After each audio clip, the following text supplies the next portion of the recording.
네. 여러분 반갑습니다. 저는 유재춘 내과의 유재춘입니다. 오늘은 내 몸의 닥터 시간입니다. 오늘 제가 강의 드릴 내용은 최근 미국 심장학회에서 제시되고 있는 심혈관, 신장, 대사증후군, 카디오바스큘라 키드니 메타볼릭 신드롬, 좀 새롭죠. 이 증후군에 대해서 이것이 무엇인지 같이 공부해 보는 시간을 갖도록 하겠습니다.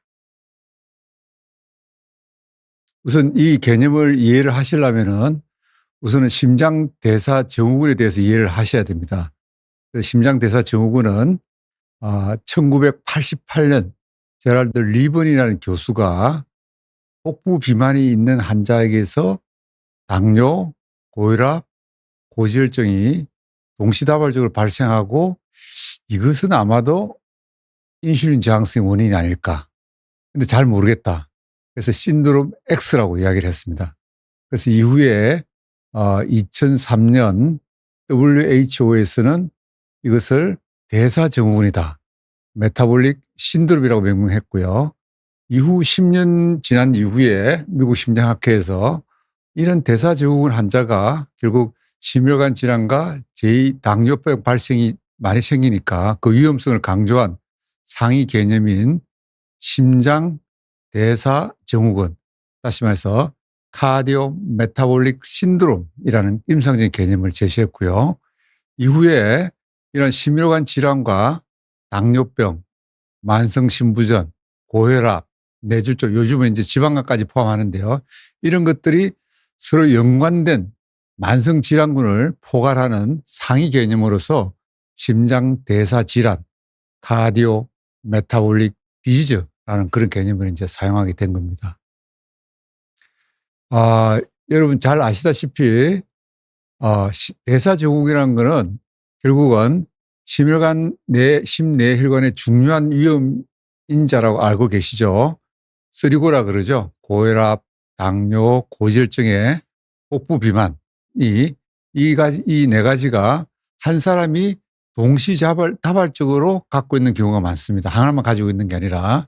그래서 이거를 대사증후군이라고 그러는데 그 원인은 되게 과음, 과식, 운동 부족, 복부 비만, 스트레스, 또 유전적으로 그럴 수도 있고요. 그래서 이런 인슐린 저항성, 이런 것이 이제 원인이 돼서 대사증후군이 생기는 거고, 이러한 대사증후군이 있게 되면은 왜 이게 중요하냐면은 심혈관 발생 위험이 2배 이상 증가하게 되고 당뇨병 발생 위험이 10배 이상 증가하게 되기 때문입니다. 그러면 이러한 대사증후군은 어떻게 진단할까요? 여러분 잘 아실 겁니다. 건강검진을 하면 우리가 대사증후군이 있다 없다 그렇게 이야기를 해 주기 때문에 어떻게 아시는지 알고 계실 텐데, 우선은 공복 혈당이 100 이상이거나 또는 당뇨약을 사용하고 있거나 복부 비만, 저희 나라에서는 허리 둘레로 해서 남자는 90, 여자는 85, 또 고혈압이 있거나 혈압이 130, 85 이상이거나 또는 고혈압 약을 먹고 있는 경우, 또 중성지방이 150 이상인 경우, 또 HDL이라 그러죠. 고밀도 콜레스테롤, HDL이 낮은 경우입니다. 그래서 남자인 경우는 45, 여자인 경우는 50이라 그러죠. 그래서 낮은 경우, 이 5가지 중에서 3가지가 있으면은 대사증후군이 있다라고 진단을 할 수가 있습니다. 그래서 오늘 제가 이 강의를 하게 된 큰 이유는 결국은 이거 우리가 잘 모르고 있다는 거죠. 결국은 잘 모르고 있고 방치하기가 쉽다는 거죠. 그래서 우리가 이런 심장대사증후군을 우리가 침묵의 살인자라 그럽니다. 고혈압도 마찬가지고 침묵의 살인자 그러는데, 왜 그러냐면은 이러한 심장대사증후군은 초기 단계에서는 증상이 전혀 없습니다. 전혀 없고 환자 스스로도 위험성을 인지를 못하기 때문에 그렇고요. 그래서 결국은 심내혈관, 신장도 여러 장기들이 우리가 모르는 사이에, 그걸 인지를 못하고 있는 사이에 서로 영향을 제가 앞으로 쭉 설명을 드리겠지만 이 장기들이 서로 영향을 주고받으면서 서서히 손상이 되는 거죠. 그러면서 어느 날 갑자기 이제 응급실을 가겠죠. 심근경색이라든지 뇌졸중 같은 치명적인 심내혈관이 발생하게 된다는 겁니다. 그래서 우리가 이러한 심장 대사 증후군을 침묵의 살인자라고 이야기하는 거죠. 그래서 이러한 심장 대사 증후군, 카디오 메타볼릭 신드롬, 다른 말하면 요즘 이야기하는 CKM 신드롬, 이 신드롬의 결국 핵심적인 결과물은 결국은 죽상동맥경화증입니다. 그래서 결국은 우리가 이런 여러 가지 그런 위험 요인들에 의해서 동맥이, 우리 몸의 혈관이라는 건 머리 끝부터 발끝까지 혈관이 안 가는 데가 없죠. 그래서 이런 혈관에 내피세포가 있습니다. 제일 안쪽에 있는, 요게 이제 내피세포인데, 이 내피세포가 결국 손상을 받게 된다는 거죠. 그렇게 고혈압이나 당뇨, 고지혈증 이런 걸 치료를 안 하게 되면은, 그게 손상을 받게 되면은 내피세포 손상된 틈 사이로 콜레스테롤이 침착이 되고 염증 반응이 일어나고 하면서 이제 거기가 여기 그림의 단면을 보시듯이 조금씩 이렇게 쌓이게 되죠. 점점 이렇게 동맥경화반, 플라크라고 합니다. 플라크. 동맥경화반이 이렇게 쌓이게 되고, 이게 이제 어느 순간에 갑자기 심하게 좁아지면 이제 증상이 나타나기 시작하는데, 이게 갑자기 파열이 되면은, 어떤 스트레스 프로그램 컨디션에서 이게 파열이 되게 되면은, 이게 머리에서 혈관이 파열이 되면은 뇌졸중이 되는 거고요. 뇌경색이 되는 거고, 심장에 있는 관상동맥, 심장의 근육의 혈류를 공급하는 관상동맥에 막히게 되면 결국 심근경색이 오게 되는 거죠. 그래서 우리가 이런 죽상동맥경화증은 나타나는 양상이 결국은 경동맥을 통해서, 경동맥이 이렇게 좁아져 있는데 여기가 막히게 되면, 좁아지게 되면은 결국은 뇌졸중이 오게 되고, 관상동맥, 심장에 가는 혈관에 좁아지거나 막히게 되면은 관상동맥 질환이 생기게 되는 거고요. 또 다리에 가는 말초동맥에 막히게 되면은 말초동맥 질환이 생기게 되는 겁니다. 그래서 나타나는 형태는 다양하지만 근본적인 원인은 죽상동맥경화증이다. 그렇게 이해를 하시면 될 것 같습니다. 그런데 이 죽상동맥경화증, 특히 말해서 그 원인이 되는 카디오 메타볼릭 신드롬, 카디오바스쿨라 키드니 메타볼릭 신드롬, 이 CKM 신드롬은 왜 그렇게 위험을 우리가 계속 강조하고 있냐면은, 결국은 이러한 흡연은 단독으로 심근경색이 발생할 확률이 2.9배입니다. 당뇨병은 2.4배, 고혈압은 1.9배인데 이 세 가지가 같이 있게 되면은 심근경색 발생하는 율이 13배가 되는 거예요. 13배가 되고, 거기다가 만약에 지지 이상이 같이 동반이 되게 되면은 42배, 그러다가 흡연을 하게 되면은 68배가 된다는 거죠. 기하급수적으로 1-1은 2가 아니라 기하급수적으로 심근경색 발생의 위험이 증가한다는 거죠. 그렇기 때문에 이 질환들을, 흡연이나 당뇨병, 고혈압, 고지혈증 이런 병들을 각각 개별적으로 치료하는 게 아니라 상호 연관지어서 통합적으로 관리를 해야 된다는 겁니다. 그 개념입니다. 여러분, 그 개념이 CKM 신드롬의 개념입니다. 하나의 시스테믹 지지로 전신 질환을 보고 통합적으로 접근을 해야 된다는 거예요. 당뇨병이 있다고 당뇨병 하나만 달랑 치료하는 게 아니라 그게 동반된 고지혈증이나 고혈압, 또 흡연에서 담배를 끊게 하고, 그 이유가 이겁니다. 이게 한 개, 두 개 있다고 해서 두 개가 되는 게 아니고 기하급수적으로 위험성이 올라가기 때문에 우리가 이렇게 적극적으로 통합 관리를 해야 된다는 게 오늘 제 강의의 핵심입니다. 그래서 우리가 2024년도에 심장대사증후군 학회에서 팩트시트를 만들었습니다. 그래서 그동안 우리나라 여러 가지 데이터들을 모아가지고 발표를 했는데요. 보시면은 최근 15년간 대사 유병률 증가율을 보시면은 꾸준히 증가하고 있죠. 꾸준히 증가하고 있는데, 남자에서는 모두 이렇게 꾸준히, 남녀 모두에서 다 증가하고는 있지만 남성에서 증가가 더 이렇게 보면은 뚜렷하죠. 뚜렷하게 증가하고, 여성은 조금 줄어들었다가 최근에 다시 또 늘어나고 있습니다. 그죠? 그래서 최근 15년간은 대사증후군은 꾸준하게 증가하고 있다. 그렇게 이해를 하시면 될 것 같고요. 연령별로 보면은, 전체적으로 연령별로 보면은 대사증후군은 연령별로 다 증가합니다. 그죠? 꾸준하게 연령 전체를 증가하는데 60대에서 가장 높은 유병률을 보이다가 최근에는 2016년부터는 최근에는 70대 유병률이 가장 높은 걸로 보입니다. 이건 아마도 저희 나라도 이제 초고령화 시대에 접어들었죠. 고령화 인구가 많아지고 또 이런 여러 가지 위험 요인들이 누적된 효과가 있는 겁니다. 요즘에 이제 동맥경화를 우리가 접근할 때 좀 더 어린 나이 때부터 20대, 30대부터 우리가 적극적으로 치료하자고 하는 이유가 뭐냐면은 결국은 이런 콜레스테롤이나 고혈압, 당뇨 이런 것들이 어릴 때부터 혈관에 계속 데미지를 주게 되면은 이게 누적이 된다는 거죠. 처음에 무슨 사건이 아니나더라도 누적이 되기 때문에 이게 나중에 나이가 들면 한목에 폭발한다는 거죠. 그렇기 때문에 조금 더 우리가 혈관에 조금 더 데미지를 덜 받을 때, 좀 조절하기 쉬울 때, 우리가 젊었을 때, 어릴 때부터 좀 더 적극적으로 관리를 하자.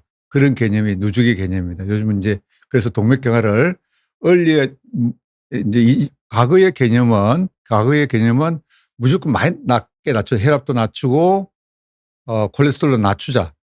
당뇨도 애완실 적극적으로 낮추자. 그런 그 치료의 타겟이었다 그러면은 이제는 치료를 조금 더 얼리부터 초기부터 해서 그런 누적의 효과를 줄이자. 그런 개념입니다.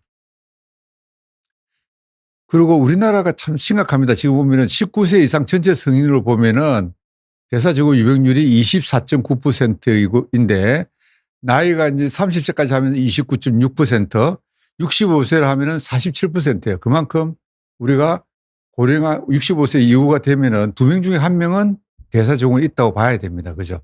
그리고 이때 60세 이후에서는 좀 재밌는 상황은 여자가 남자보다 유병률이 높다는 거예요. 여성에서.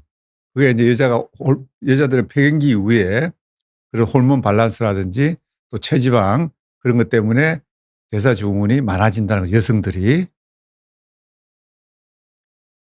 최근에 대사증후군 유병률 차이를 열리면 또 차이를 다 자세히 보시면은 여성들은 이렇게 꾸준하게 나이별로 이렇게 증가합니다. 그죠? 꾸준하게 쭉 이렇게 증가하는데 남성은 특히 20대에서 30대 갈 때 이때 급격히가 확 증가하죠. 이건 아마 이때 이제 30대에 이제 처음 뭐 취업도 하고 여러 가지 모임도 많고 식사 생활 습관이라든지 그런 여러 가지 스트레스라든지 그런 문제들 때문에 그런지 이때 아마 남자들은 30대에 대사유병률이 확 증가한다는 겁니다. 제일 문제가 되는 복부 비만이죠. 그래서 최근 15년간 복부 비만 유병률을 보면은 꾸준하게 증가하고 있습니다. 다. 꾸준하게 모두에서 꾸준하게 증가하는데 특히 남자에서 크게 증가하죠. 크게 증가하고 여자에서는 감소하다가 최근 증가하는 추세를 보이고 있고요. 고혈당도 마찬가지입니다. 고혈당도 최근 15년간 유병률이 남녀 모두에서 꾸준하게 증가하는데 이 고혈당 꼭 뭐하고 따라다니죠? 복부 비만하고 인슐린 저항성 상호 깊은 상관관계가 있기 때문에 같이 이렇게 증가하게 되겠습니다. 또 한 가지 흥미로운 사실은 지역별로 좀 차이가 난다는 거예요. 대사증후군이. 특히 전국적으로 대사유병률을 꾸준하게 이렇게 증가하고 있는데 광주, 충북, 경남 지역이 도시 지역에 비해서 증가 속도가 빠르다는 거예요. 그건 아마도 의료의 접근성이라든지 또 여러 가지 식습관이라든지 그런 것들 문제가 사회 경제적 문제가 좀 있겠죠. 그래서 지역별로 이런 걸 이제 우리가 관리할 때도 이런 데 좀 더 적극적으로 우리가 공중보건학적으로 접근을 해야 된다는 그런 의미가 되겠습니다. 그다음에 교육 수준이 낮을수록 대사증후군의 유병률이 높고요.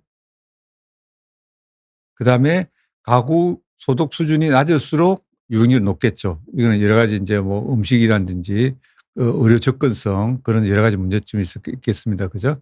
낮을수록 대사증후군의 유병률이 당연히 높겠고요. 당연히 흡연자는 비흡연자에 비해서 남녀 모두에서 유의하게 유병률이 높겠죠. 흡연을 하게 되면 결국 니코틴 자체가 인슐린 저항성을 유발하고 또 중성지방도 올리고 HDL 감소시키고 여러 가지 그런 요인이 있기 때문에 흡연하게 되면은 대사증후군이 유병률이 올라가게 되고요. 또 고음주자도 대사유병률이 높습니다. 그래서 음주를 하게 되면 당연하겠죠. 고지혈증, 고혈압, 또 복부 비만 이런 것들이 다 영향이 있기 때문에 고음주를 하게 되면은 결국은 대사증후군이 많이 생기겠죠. 반대로 운동을 열심히 하게 되면은 대사증후군은 줄겠죠. 맞습니다. 그래서 규칙적인 운동을 하지 않는 분에 비해서 규칙적으로 운동을 한다는 거는 결국 일주일에 걷기를 1회에서 50분 이상 주 5일 이상 실천한 사람에게서는 대사적 유병률이 확실히 줄겠죠. 그래서 운동을 우리가 열심히 해야 될 것 같고요. 그다음에 이제 우리가 코로나 이후에 대사증후군 환자들이 굉장히 많이 증가했습니다. 그거는 이제 재택근무도 하고 우리가 그런 여러 가지 이제 배달 음식도 많았고 또 많이 움직이지 못하고 그렇기 때문에 결국 복부병이 유의하게 결국 증가했죠. 증가했고 이것도 우리가 어떤 이러한 대사 질환을 관리할 때 국가적인 차원에서도 그런 또 사회 환경적 요인의 변화에 대해서도 우리가 좀 대처를 해야 된다는 거죠. 요거는 이제 국가별로 심장 대사 증후군의 유병률을 본 건데요. 우리나라는 거의 지금 보면은 스페인 뭐 중국하고 비슷합니다. 비슷하고 이제 미국을 따라가고 있는 수준이거든요. 그래서 굉장히 많이 증가하고 있다. 그렇게 생각하셔야 될 것 같고요. 이해하시면 될 것 같고요. 특히 또 이제 저희들 이 팩트 시대에 제가 강조하고 싶은 것은 이 동반된 질환 치료군들이 굉장히 많이 증가하고 있다는 겁니다. 연도가 지날수록 이렇게 보면은 고혈압과 이상지질혈증, 당뇨병에 동반된 사람들 치료율이 거의 최근에는 거의 23.3%입니다. 같이 고혈압만 단독으로 있는 당뇨만 단독 그게 아니라 이게 동반된 환자 치료가 꾸준하게 지금 보면 2002년부터 보면 꾸준하게 증가를 하고 있죠. 동반된 환자의 비율이 증가하고 있다. 그렇기 때문에 오늘 제가 CKM 신드롬에 대해서 이야기를 하는 거고요.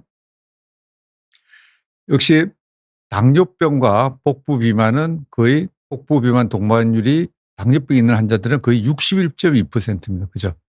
많죠. 그다음에 당뇨병이 있으면은 고콜레스테롤 혈증은 74.2%. 예.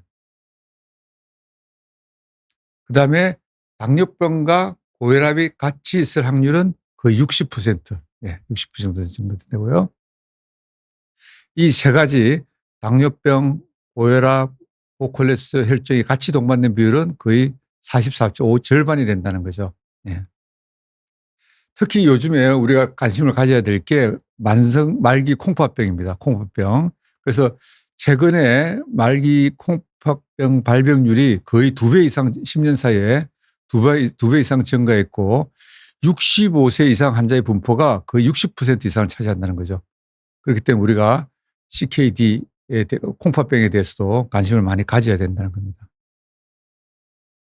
이런 말기 콩팥병의 원인을 보면은 3대 원인이죠. 결국은 당뇨병, 고혈압, 사후체 신염인데 이 당뇨병에 차지하는 비율이 굉장히 많죠. 거의 절반 가까이가 당뇨병이기 때문에 우리가 왜 당뇨병을 적극적으로 관리해야 되냐 하는 것도 이제 그 이유가 되겠습니다. 이러한 당뇨병성 신장병이 생기게 되면 콩팥병이 생기게 되면은 결국은 심혈관 질환의 심내혈관 질환의 발생이 위험이 증가한다는 거죠.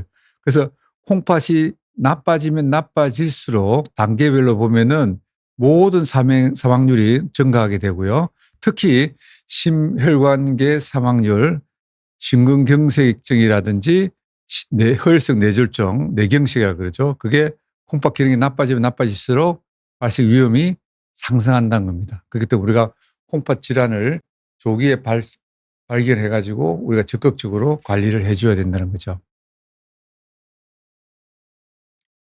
그러면은 이러한 CKM 증후군의 정의와 병태 생리에 대해서 한번 알아보도록 하겠습니다.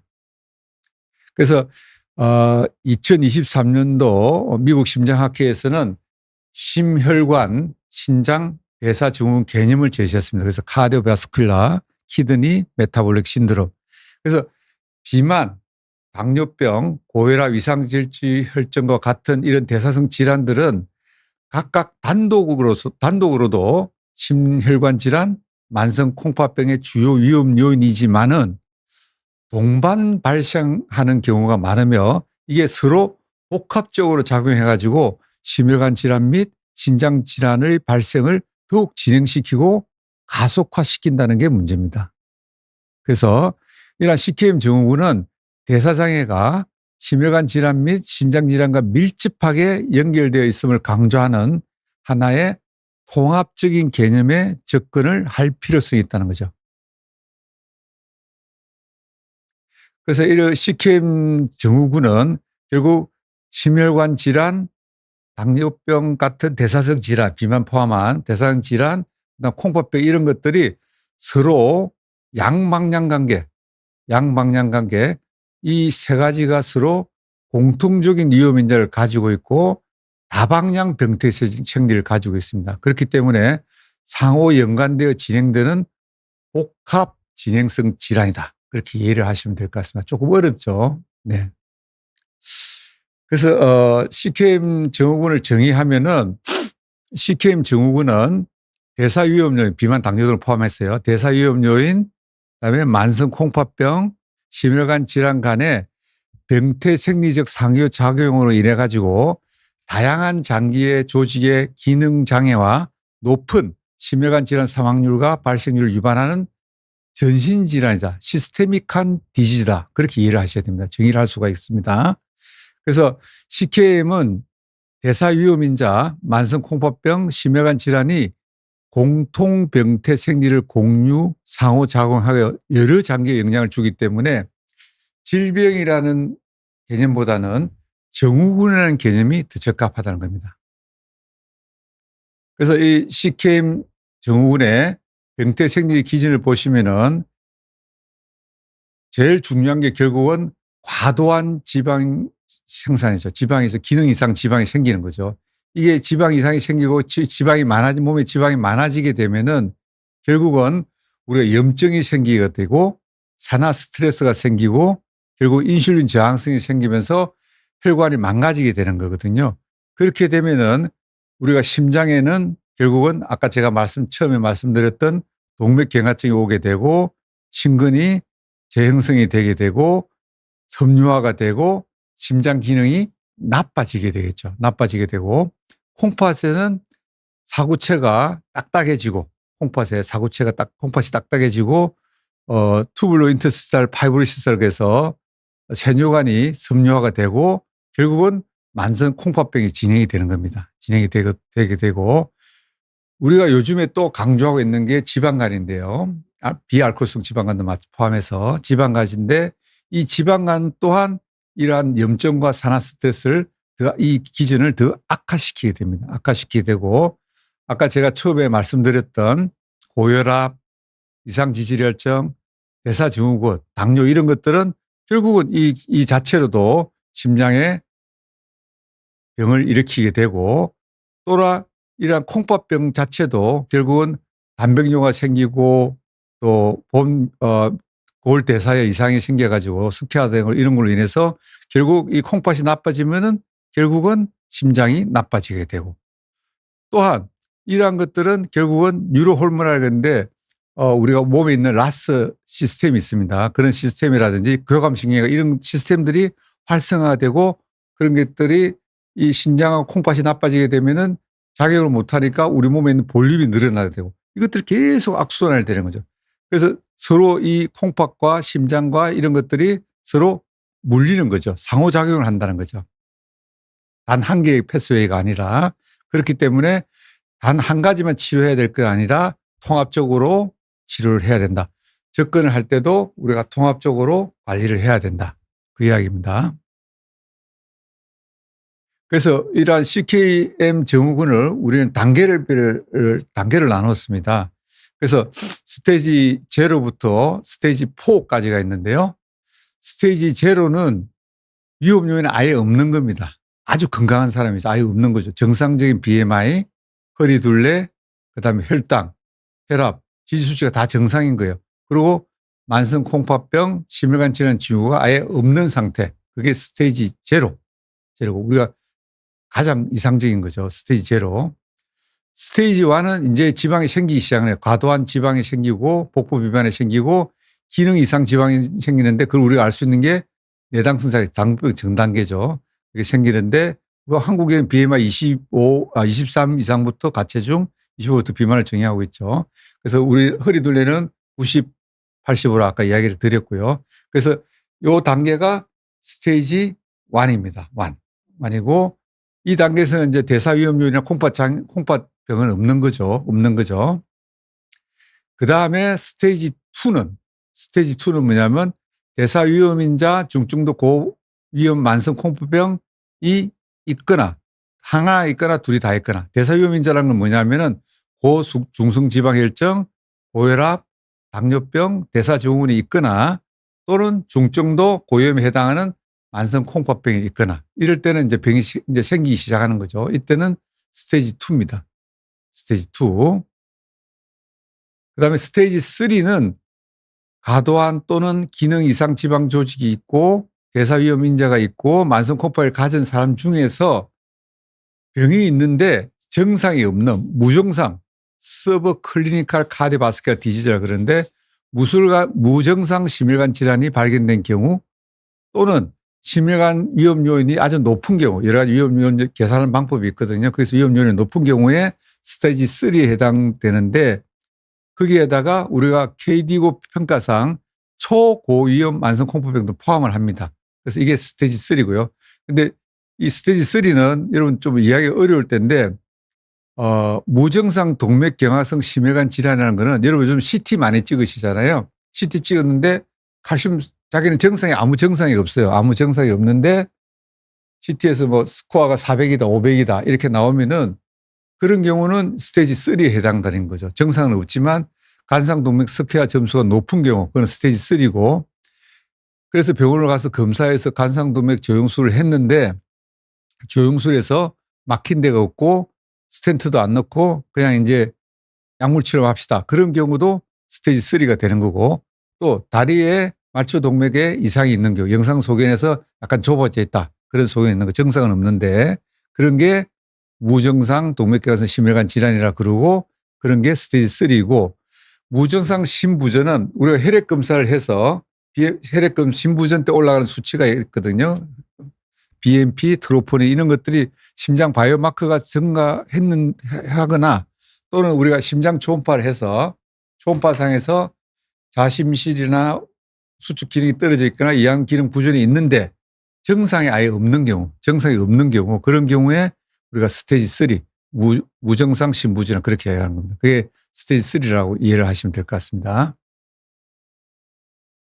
이 아까 말씀드렸던 KDIGO 힙맵이라는 거는 결국 우리가 여러분 소변 검사를 검진해서 매번 하시잖아요. 그 알부민을 꼭 체크를 해야 됩니다. 단백뇨가 있는지 그 정도와 그다음에 공당 검진에서 우리가 GFR 사고치 여과율을 측정하잖아요. 그 여과율 정도를 가지고 우리가 이 위험 단계가 저위험부터 초고위험 어느 단계에 속하는지를 이 표를 보고 우리가 판단할 수 스테이지를 정할 수가 있는 겁니다.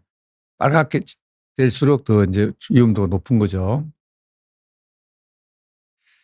그다음에 우리가 이야기하는 스테이지 4라는 거는 이제 병이 생긴 거예요. 심혈관 질환이 생긴 거예요. CKM 신드롬 스테이지 4는.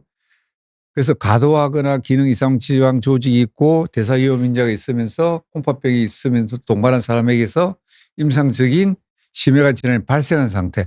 그러니까 심혈관 질환은 여러분 잘 아시잖아요. 심근경색 포함한 협심증 포함한 허혈성 심질환, 내시혈관 질환, 말초 동맥혈관 질환. 요즘은 특히 심방세동도 포함합니다. 심방세동, 심부전 이런 걸 모두 포함해서 심혈관 질환이 생긴 사람은 스테이지 4가 되는 겁니다. 그래서 이 스테이지 4도 심부전의 여부에 따라서 포비로 나누고 있고요. 그래서 일단 병이 생기면은 스테이지 4라는 거죠. 그래서 우리가 오늘 제가 이렇게 강의를 드리는 것도 이 4가 되기 전까지 우리가 치료를 해야 된다는 거죠. 치료는 다음번 제가 12월 달에 한번 강의를 드릴 예정입니다.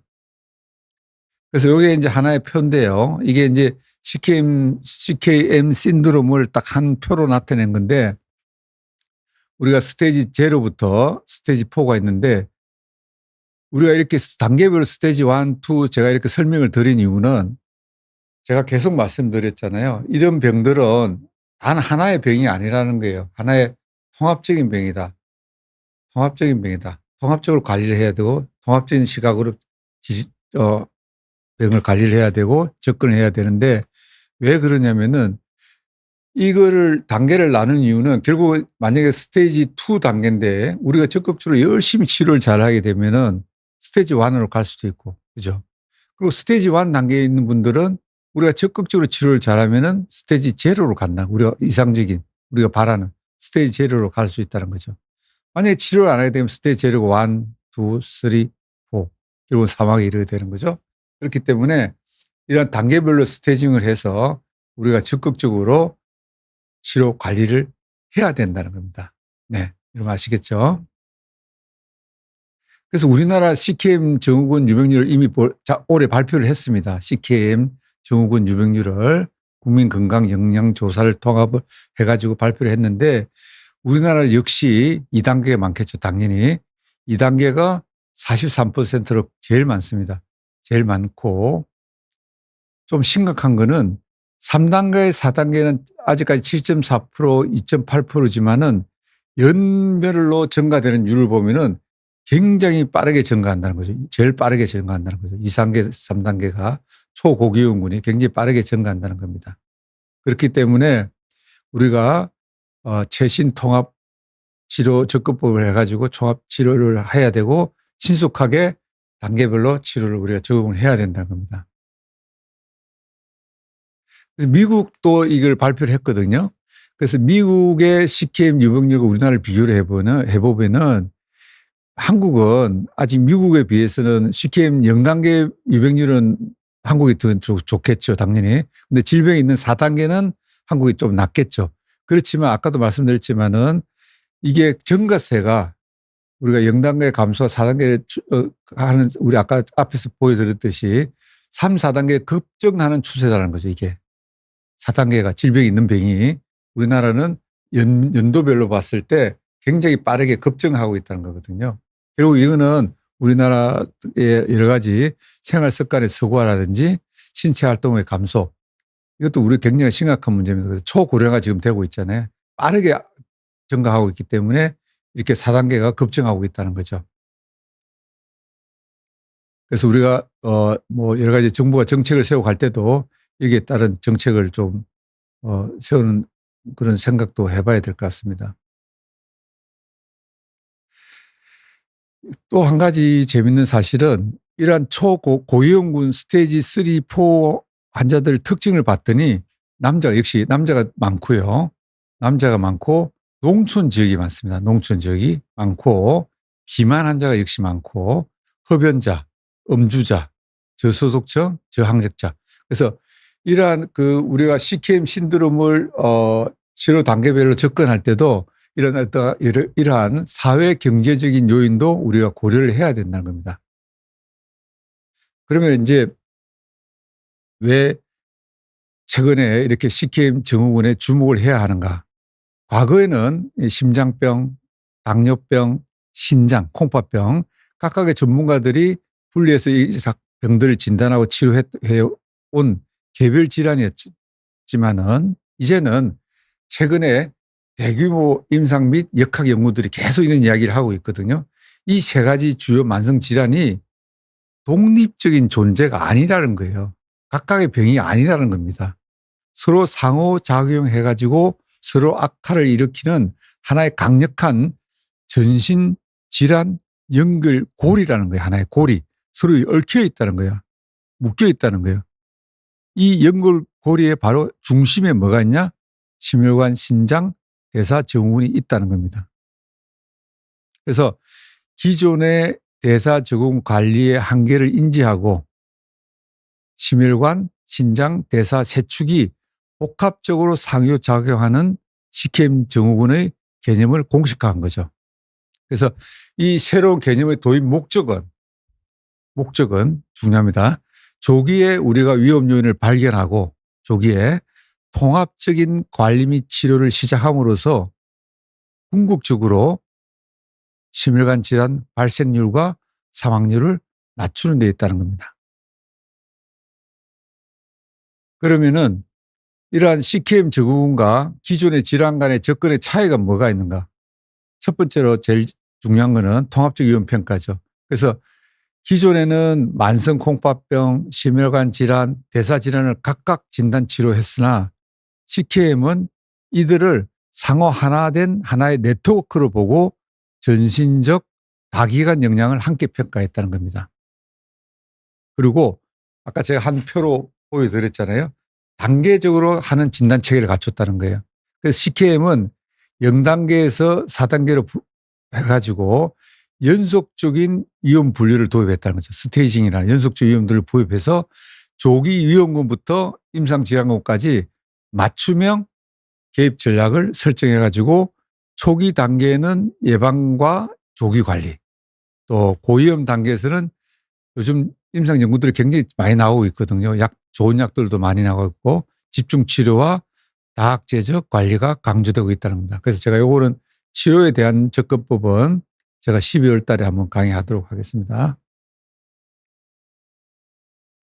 그래서 다기관 손상과 예후를 예측할 수 있다. 그래서 전신염증, 인슐린 저항성, 내장지방, 혈관 신장 손상 등 공통병태 기준을 포괄적으로 고려해서 개별 질환 관리가 아니라 누적된 위험인자의 총합이 결국은 사망률과 심혈관 위험을 결정하기 때문에 거기에 초점을 맞춰야 된다. 또한 아까 여러 번 제가 언급했지만 사회 환경적인 요인을 반영을 해야 된다. 그래서 CKM 신드롬은 증후군은 의료적 요인뿐만 아니라 사회적 결정 요인, 사회 경제적, 환경적 그런 정책 등을 함께 고려해서 예방하고 건강정진 전략을 제시해야 된다. 그래서 어저께도 저희들이 추계 15회 대한임상순환계 추계 학술대를 소옥로로 또 했는데요. 저희도 계속 학회 춘추계 학술대회 때마다 이 CKM 증후군을 강조하고 있고 또 여기에 나오는 최신 지식들을 계속 공부하고 있고요. 또 올 중계학술대회는 저희들이 중요한 심장 대사 질환의 핵심 Q&A 책자를 만들어 가지고 교육도 하고 있습니다. 그래서 저희 학교도 앞으로도 계속 이런 CKM 증후군의 최신 진료 지침과 실용적인 통합 접근법에 대해서 계속 학회 활동을 할 예정입니다. 오늘 강의를 요약드리면은 한국 성인의 약 78.9%가 CKM 1단계 이상이죠. 그죠? 그리고 아까도 보여드렸지만은 2단계가 43.3%에 집중되어 있고 2단계에 4단계 유병률은 연평균율이 3.2% 급증하고 있다. CKM 증후군은 대사위험 요인 비만, 당뇨병, 만성콩팥병, 그다음에 심혈관 질환 간의 병태 생리적 상호작용으로 인해 가지고 다양한 장기 및 조직의 기능 장애와 높은 심혈관 질환 발생률과 사망률을 유발하는 전신성 질환이다. 그걸 잘 이해를 하셔야 될 것 같고요.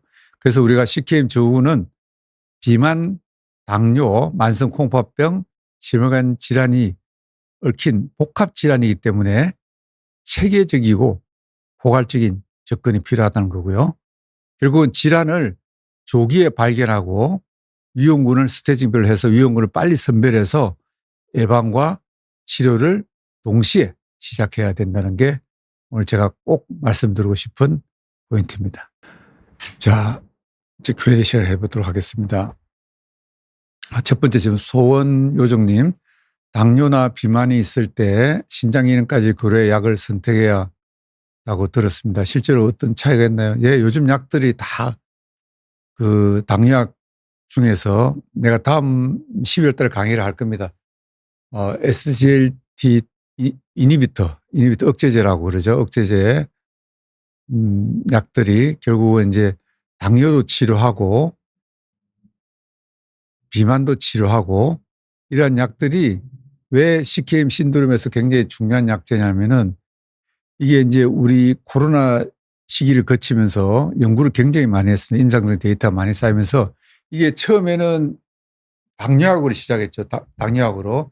이게 이제 소변으로 당을 빼는 거기 때문에 빼는 건데 이게 빠지는데 이게 무슨 당뇨약에 무슨 효과가 있겠냐, 다른 효과가 있겠냐 생각을 했는데 의외로 체중 감소에 그래서 당연히 체중이 감소됐고 그 외에 어떤 효과가 놀라운 효과가 나타나냐면은 심혈관 질환 예방에 신부전에도 효과가 있는 효과가 나타난 거예요. 그래서 이제는 이런 약들이 결국은 신부전의 1차 치료약으로 등장을 했습니다. 등장을 했고 또 그 이후에 또 연구를 하다 보니까 신장 기능도 좋아지는 거예요. 신장 기능도.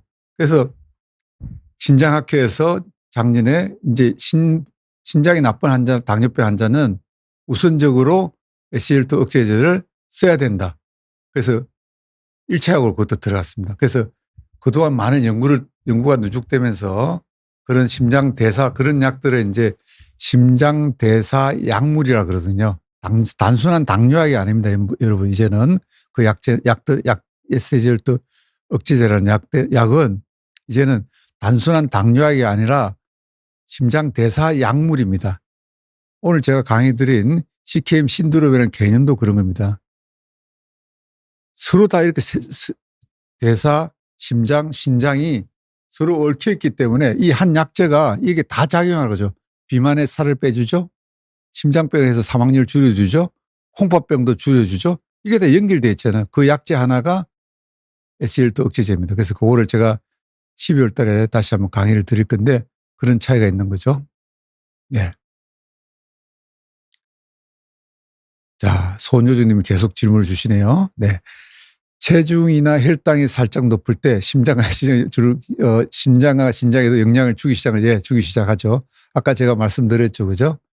이게 제일 처음 시작하는 불꽃은 어디라 그랬죠?